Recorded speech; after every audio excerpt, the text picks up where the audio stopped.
My name's Aaron. Welcome back to my channel. How are you? I'm fantastic and I'm doing really well. And today I'm reviewing from the house of DIOR Homme Parfum. This fragrance is £103 for 50ml and £128 for 75ml. And the description is, discover DIOR Homme Parfum, reinvented by Francis Kurkdjian, perfume creative director. A man's fragrance created around a dual iris note, both airy and intense. The olfactory interpretation of modern masculinity, a balance between strength and tenderness. The olfactory notes are iris, amber accord, and that's it. Do we have our bottles of DIOR Homme Parfum? Are we engaged with our higher self? Let's get testing. So I love the reinvented packaging.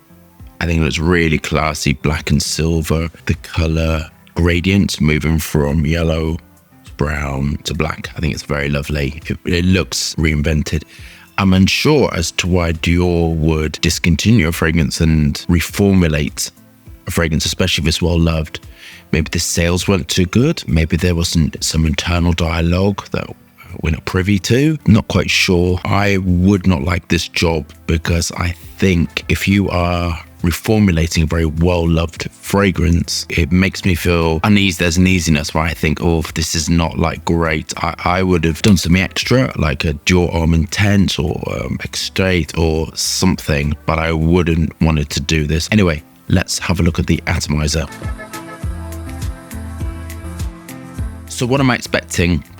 I have no idea, to be really honest, because they have a new perfumer. I just have no idea. I mean, iris is a interesting raw material to work with. The cost of the raw material is dependent on the active raw material called rhizomes, I think that's how you pronounce it. And the longer that the raw material is growing, the iris, they look like the iris roots. So the longer the iris roots are developing, the more rhizomes are developing. And the more percentage of rhizomes you have, the more expensive they become. They go up in percentages. Can't remember offhand, but it's very, very expensive. They're harvested once a year. And then there's a whole production element within it. And so you're having harvest once a year, and there's this mad scrambling for it. Iris Absolute never is on sale anywhere. It's quite hard to get, and the supplier I get it from, you have to put a pre-order in at the beginning of the year. It's approximately, I think, per kilogram, depending on the quality, depending on the rhizomes, is between, I think, £5,000 and £8,000 a kilogram. And then depending on what percentage you utilize in the perfume will depend on the effect that you get. This absolutely has iris in, actually. There's a distinctive note with Iris Absolute, and when companies assimilate iris, you don't get that finish. There's you kind of get the overall feel with iris accords, which is generally vanilla molecules, beta ionone, alpha ionone, so wood raw materials, some other compounds, it's coumarin as well, kind of finishes it, but you don't get that finish. This absolutely does. So in the previous iteration, we're actually going to be comparing the two, the pre-formulated version to the post-formulated version together.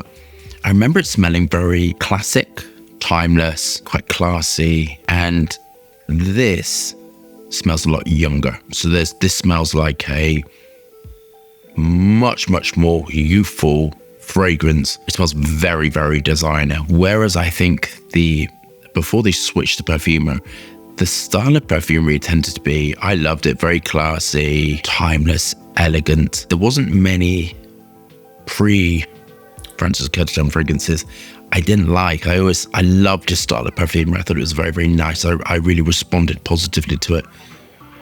This smells overly sweet, in my opinion, of course. So there's huge amounts of ethyl maltol, ethyl vanillin, a lot of acetates, salicylates to give it that zappy note. And in designer fragrances, you generally have a large amount of the salicylate notes, which give it that zappy finish to it, cleanness to it. And that's what's been utilized within this. It does smell very youthful. That's my main feel about it. It feels very youthful. The reason for that is because the high amounts of aroma chemicals, dihydromercenol, ethyl linalool, giving you that sort of soft linalool finish, the other linalool compounds. But it's the sweetness that is very reminiscent of, I love sweet fragrances, but it is very reminiscent of designer.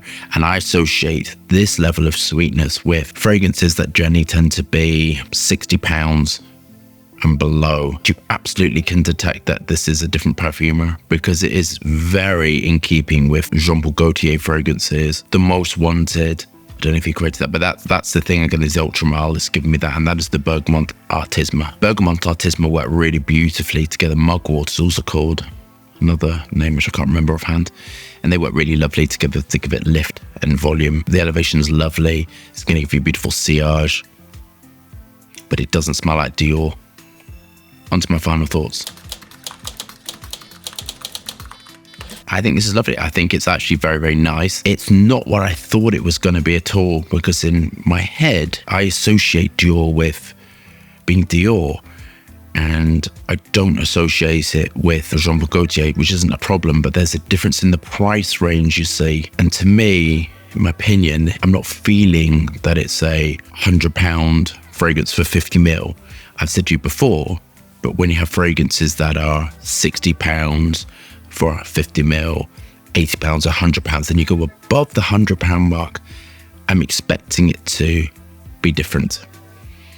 And I feel just because you're adding in Iris Absolute as an exquisite raw material, as a unique raw material, that in itself doesn't justify the price, because it needs to be reformulated.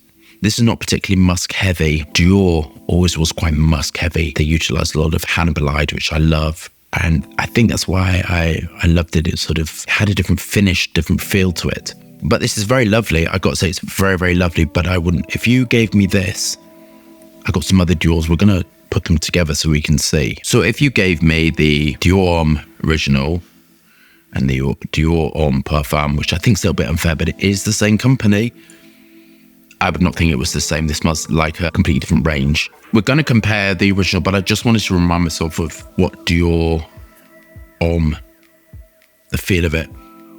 The original Dior Homme is kind of more, it feels more masculine, feels sort of mature, timeless, classic, strong, very, very intense, very strong.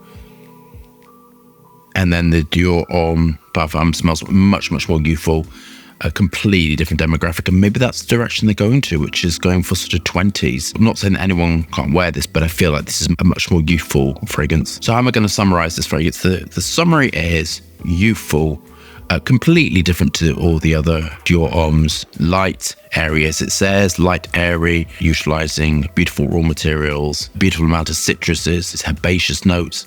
I feel a bit disappointed. How would I have done this? I would have taken the original and I would have added some high-tech raw materials, because that would have elevated the fragrance in a more exciting direction, but it wouldn't have made it detracted from its original nature. And I feel in this aspect, because you're replacing one from the other, I think it's a shame. I think this is a mismatch, to be honest with you. I think Dior would have been better off calling it a different, so an extreme extract, even an elixir, something, and have it as a different version. But for me, it's not in keeping with the reverence of it. I think you're messing with your customer base if you are completely transforming it and not improving it. I think everyone loves improvements. I would have improved it rather than transformed it.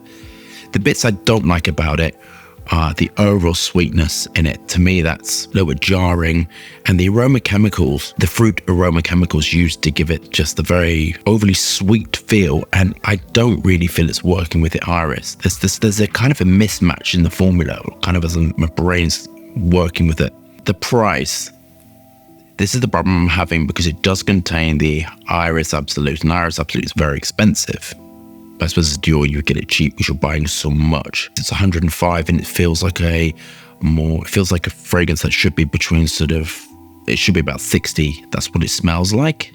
The overall feeling is like a £60 fragrance. It's not a £100 fragrance. Yeah, I'm going to mark it a 7 out of 10. A little disappointed, if I'm honest with you. I feel like disappointed. I love Iris. I love Dior. But this feels like a bit of a mismatch, and the name isn't quite right. If it was a different name, bit of a mismatch. I think there's been a bit of miscommunication. It feels like a bit of a miscommunication somewhere along the lines. So love that review. Thumbs up and subscribe on fascinating, interesting content. Lots of moving hands. and lots of fragrance views. Hope you stay safe and well. See you soon.